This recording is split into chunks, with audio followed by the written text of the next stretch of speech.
এই যে দিদি ভাই দাদা ভাই যে যেখান থেকে দেখছেন ভিডিওটা শেয়ার করুন, লাইক করুন, কমেন্ট করুন। অসহায় প্রাণীগুলোকে আমরা ঠান্ডার মধ্যে একটা ঘরে রেখেছি। এই দেখুন কত কচি কচি বাচ্চা হয়েছে।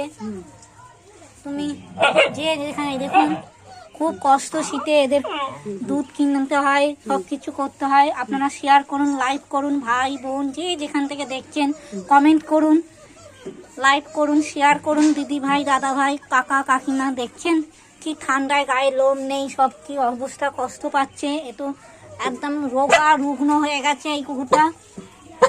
সব কুকুর আমাদের অবস্থা দেখেছেন। এই একটা দেখুন সব চামড়াগুলো দেখেছেন কি কম প্রবলেম হচ্ছে সব কুকুরদের। দিদি ভাই দাদা ভাই আপনারা এদের পাশে থাকুন, সাপোর্ট করুন। যে এখান থেকে দেখছেন দিদি ভাই দাদা ভাই লাইভ করুন। এই যে দেখছেন এনাদের ঘরে আমরা ঘরে রেখেছি, বাচ্চাগুলোকে খাঁচায় রেখেছি যাতে বড় কুকুরে কামড়ে দিচ্ছে, মেরে দিচ্ছে, যাতে কোনো কুকুর মায়ের কোল থেকে বাচ্চা খালি না হয়। একেই বলে মা। মা শব্দটা খুব আমরা সন্তান হয় মুখে বলি, ওরা বলতে পারে না। এই হচ্ছে মা। মায়েদের পাশে থাকুন দিদি ভাই দাদা ভাই যে যেখান থেকে দেখছেন ভাই বোন।